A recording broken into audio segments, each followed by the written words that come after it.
Hello friend, this is Vikas Pandey and welcome to easytouchforyou.com। आज के इस ट्यूटोरियल में हम देखेंगे सी प्रोग्राम के बेसिक स्ट्रक्चर के बारे में। अगर हम एक छोटा सा भी सी प्रोग्राम बनाते हैं तो उसका बेसिक स्ट्रक्चर क्या होता है, मतलब उसमें कौन कौन से सेक्शन होते हैं जिसका यूज़ हम प्रोग्राम में करते हैं। जब हम एक प्रोग्राम लिखना स्टार्ट करते हैं तो जो मैं सेक्शन आज में जो स्ट्रक्चर बताने वाला हूँ, हो सकता है उसमें से कुछ स्ट्रक्चर प्रोग्राम में यूज़ हो या कुछ ना हो। इसका मतलब ये है कि जो स्ट्रक्चर में पार्ट होते हैं उसमें कुछ पार्ट एसेंशियल हैं और कुछ पार्ट ऑप्शनल है। मतलब रिक्वायरमेंट के हिसाब से कुछ पार्ट आपके प्रोग्राम में हो सकते हैं या हो सकते हैं कुछ पार्ट उसमें ना हो। तो पहले हम देखते हैं कि कौन कौन से पार्ट बेसिक स्ट्रक्चर ऑफ सी में यूज़ किए जाते हैं अगर हम एक प्रोग्राम बनाते हैं। तो सबसे पहले स्टार्ट करते हैं। पहला जो सेक्शन है वो है डॉक्यूमेंटेशन सेक्शन। डॉक्यूमेंटेशन सेक्शन का मतलब ये होता है कि जब हम प्रोग्राम अपना लिखना स्टार्ट करते हैं तो ये कमेंट्स लाइन से मिलकर बना होता है। आप यहाँ पर प्रोग्राम के बारे में या फिर ऑथर के बारे में या फिर प्रोग्राम में जो फंक्शंस हैं उनके बारे में डिटेल लिख सकते हैं। तो यहाँ पर हम कमेंट्स लाइन के रूप में उन डिटेल्स को जो कि प्रोग्राम के बारे में है लिखा जाता है। तो यहाँ पर उसको लिखने के लिए हम कमेंट्स लाइन का यूज़ करते हैं। कमेंट्स लाइन हो सकता है कि आपका सिंगल लाइन हो या हो सकता है मल्टीपल लाइन्स हो। तो उसके अकॉर्डिंग यहाँ पर दो सिंबल यूज किया जाता है इसके लिए। पहला है इस टाइप से, पहला ये सिंबल यूज किया जाता है जब हम किसी एक लाइन को कमेंट लाइन के रूप में यूज करने वाले हैं तब हम इस सिंबल का यूज करते हैं। इसका मतलब वो जो लाइंस होगा उसके आगे जो लिखा जाएगा वो कमेंट्स लाइन के रूप में ट्रीट किया जाएगा।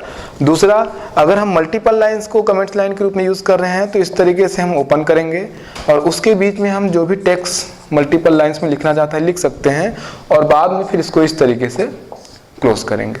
तो ये इस सिंबल के साथ स्टार्ट होता है और फिर इस सिंबल के साथ इसी तरीके से क्लोज किया जाता है। तो यहाँ पर ये इन दो तरीकों से हम कमेंट्स लाइन के लिए कमेंट्स लाइन का यूज़ कर सकते हैं। एक है सिंगल और एक है मल्टीपल। तो इस तरीके से इन कमेंट्स लाइन के द्वारा हम प्रोग्राम की डिटेल यहाँ पर लिखते हैं डॉक्यूमेंटेशन सेक्शन में।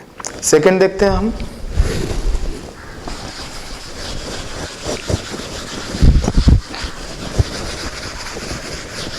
सेकंड है लिंक सेक्शन।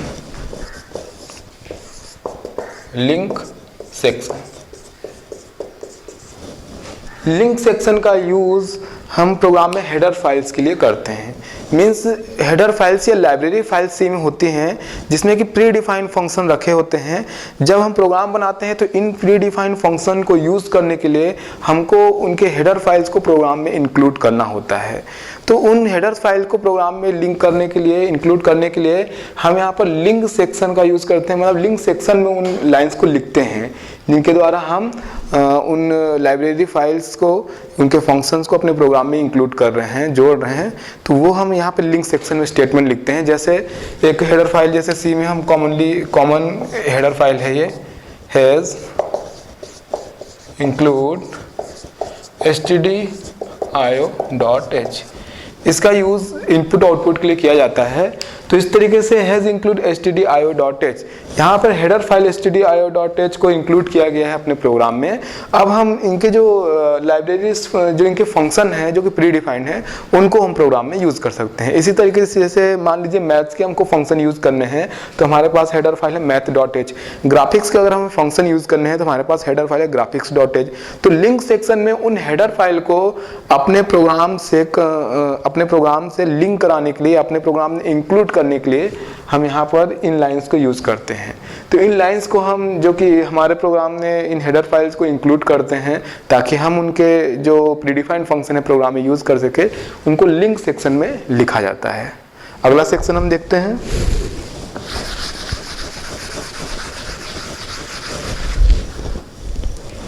अगला है डेफिनेशन सेक्शन।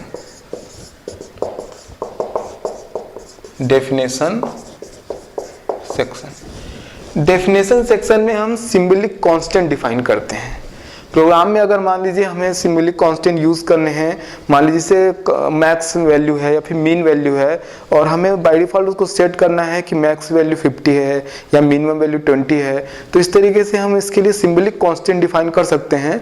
तो इस सेक्शन में हम सिंबॉलिक कांस्टेंट डिफाइन करते हैं, जिसका यूज़ हम प्रोग्राम में कर सकते हैं। जैसे हैज़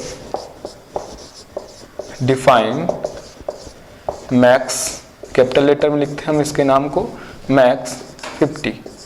तो इस तरीके से हमने सिंबॉलिक कांस्टेंट डिफाइन किया है। इसका नाम यहाँ पर देखिए मैक्स है, कैपिटल में लिखा गया है, इसकी वैल्यू है 50। अब प्रोग्राम में हम जहाँ भी मैक्स यूज़ करेंगे तो उसकी जगह उसकी वैल्यू यूज़ होगी 50। तो इस तरीके से हमें इस सेक्शन में सिंबॉलिक कांस्टेंट डिफाइन कर सकते हैं, जो कि प्रोग्राम में यूज़ किया जाना है। आगे हम बढ़ते हैं। फोर्थ पार्ट है global declaration section. Fourth global declaration section. Global declaration section वो सेक्शन है जहाँ पर हम प्रोग्राम में यूज़ किए जाने वाले जो ग्लोबल वेरिएबल ऐसे वेरिएबल जिनको ग्लोबली हम प्रोग्राम में यूज़ करना चाहते हैं या फिर फंक्शन, उनको हम यहाँ पर डिक्लेयर करते हैं, बनाते हैं।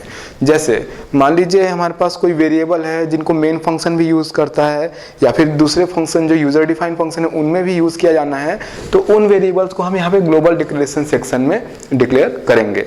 तो ग्लोबल डिक्लेरेशन सेक्शन में हम उन वेरिएबल फंक्शन को यहाँ पर डिक्लेयर करते हैं जिनका यूज़ पूरे प्रोग्राम में मेन फंक्शन और उसके अलावा और भी जो यूज़र डिफाइंड फंक्शन है सभी में किया जाना है, उसको हम यहाँ पर डिक्लेयर करते हैं। तो इस तरीके से ग्लोबल डिक्लेरेशन सेक्शन में प्रोग्राम में ग्लोबली यूज़ किए जाने वाले वेरिएबल्स या फिर फंक्शन को हम यहाँ पर डिक्लेयर करते हैं। आगे बढ़ते हैं।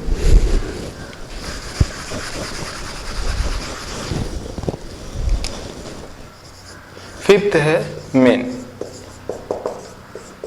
Main function. मेन फंक्शन यहाँ पर मेन फंक्शन कर्ली ब्रेसेस से स्टार्ट होता है और इसी तरीके से कर्ली ब्रेसेस से क्लोज हो जाता है। इसको भी हम दो पार्ट में डिवाइड कर सकते हैं, डिक्लेरेशन पार्ट और दूसरा है एग्जीक्यूटेबल पार्ट। यहाँ पर आप मेन फंक्शन के बारे में ये बता दूं कि हमारे प्रोग्राम में अभी तक हमने जितने सेक्शन पढ़े ऊपर के, हो सकता है कि एक छोटा सा प्रोग्राम है जिसमें आप केवल नाम प्रिंट कराना चाहते हो, तो उसमें से डॉक्यूमेंटेशन सेक्शन या फिर लिंक सेक्शन, डेफिनेशन सेक्शन, हो सकता है ये सेक्शन ना हो। लेकिन यहाँ पर जो मेन फंक्शन सेक्शन है ये एसेंशियल सेक्शन है, मतलब आप एक छोटा सा भी प्रोग्राम बनाते हैं तो उसमें इसका होना जरूरी है। मेन फंक्शन कर्ली ब्रेसेस से स्टार्ट होता है, इसी तरीके से कर्ली ब्रेसेस से क्लोज होता है। ये शो करता है प्रोग्राम के स्टार्ट को और ये शो करता है प्रोग्राम के एंड को। इसका मतलब ये है कि जब प्रोग्राम रन होता है तो प्रोग्राम मेन फंक्शन के कर्ली ब्रेसेस से स्टार्ट होता है और साथ ही उसके कर्ली ब्रेसेस से क्लोज हो जाता है। तो यहाँ पर इसके दो पार्ट है, डिक्लेरेशन पार्ट और एग्जीक्यूटेबल पार्ट। डिक्लेरेशन पार्ट में हम एग्जीक्यूटेबल पार्ट में यूज किए जाने वाले वेरिएबल्स या फिर फंक्शन, इन सब को यहाँ पर डिक्लेयर करते हैं। तो इस तरीके से यहाँ पर ये लोकल वेरिएबल्स या लोकल फंक्शन डिक्लेयर करने के लिए यहाँ पर यूज़ किया जाता है ये पार्ट। तो डिक्लेरेशन पार्ट में हम वेरिएबल या फिर फंक्शन ये सब डिक्लेयर कर सकते हैं, जिनको हम आगे इसके एग्जीक्यूटेबल पार्ट में यूज़ करते हैं। एग्जीक्यूटेबल पार्ट में वे स्टेटमेंट होते हैं जो प्रोग्राम में एग्जीक्यूट होते हैं। मान लीजिए कि आप एक छोटा सा प्रोग्राम भी बना रहे हैं तो हो सकता है उसमें डिक्लेरेशन पार्ट ना भी हो, आप एक केवल अपना नाम प्रिंट करा रहे हैं, लेकिन एग्जीक्यूटेबल पार्ट में कम से कम एक लाइन तो होगा ही, क्योंकि आप अपना नाम लिख रहे हैं, उसमें वेरिएबल की जरूरत तो है नहीं। तो इस तरीके से मेन फंक्शन के अंदर कम से कम एक एग्जीक्यूटेबल पार्ट में कम से कम एक लाइन का होना जरूरी है कि आप जो भी नाम लिख रहे हैं आउटपुट प्रिंट करा रहे हैं। तो इस तरीके से डिक्लेरेशन पार्ट में हम वेरिएबल्स को बनाते हैं जिनका यूज हम एग्जीक्यूटेबल पार्ट में करने वाले हैं और स्टेटमेंट को हम एग्जीक्यूटेबल पार्ट पर लिखते हैं। यहाँ पे अंदर जितने भी स्टेटमेंट होते हैं वो सेमीकोलन से क्लोज किए जाते हैं। जैसे मान लीजिए हमने कोई भी स्टेटमेंट लिखा, एक लाइन में यहाँ पे लिखता हूँ,